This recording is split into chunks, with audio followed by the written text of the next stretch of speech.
Hey guys, Keaton here. So I just want to take a moment to talk about how do we optimize our vision, especially as goalies. Our vision is probably the biggest thing we need to emphasize, especially when it comes to being a goalie coach.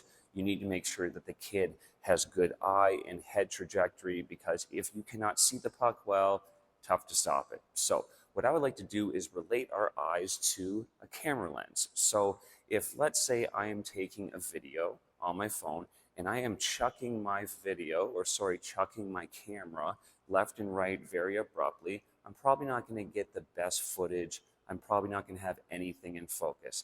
Now, the same relates to our eyes. If I am driving my head aggressively into shots, yes, I am being athletic. Yes, I am covering a lot of space, but unfortunately, I'm not optimizing my vision. Now, there are a ton of goalie coaches out there promoting you driving your head into saves. I believe there's a time and place for everything. If it's a screenshot, a potential tip, and you want to get more surface area in front of that puck, that is fine. That is actually really well done if you're executing in that way.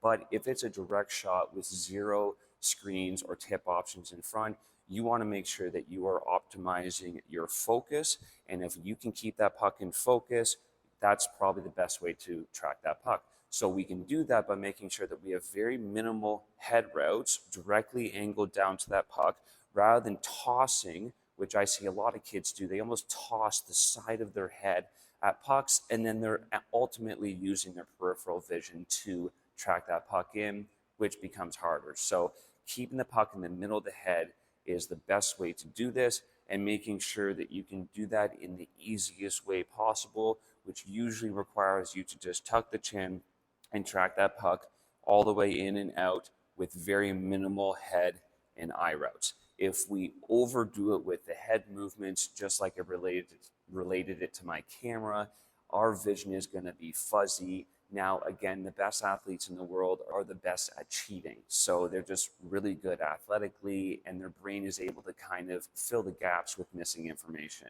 Now, I would like to train kids to optimize their vision, because if you have that with natural talent, there's no stopping you. Okay? So, again, we want to make sure that our eyes, or we treat our eyes like the camera lens. We do not chuck our head aggressively while tracking pucks. If we have more direct sight lines down to the pucks, we are going to be seeing the puck a lot better. And if the puck is shot to this space and I can just turn my head and reach with that glove, I'm probably going to have faster movement than if my first movement is me driving my head into it, then getting the glove to go there.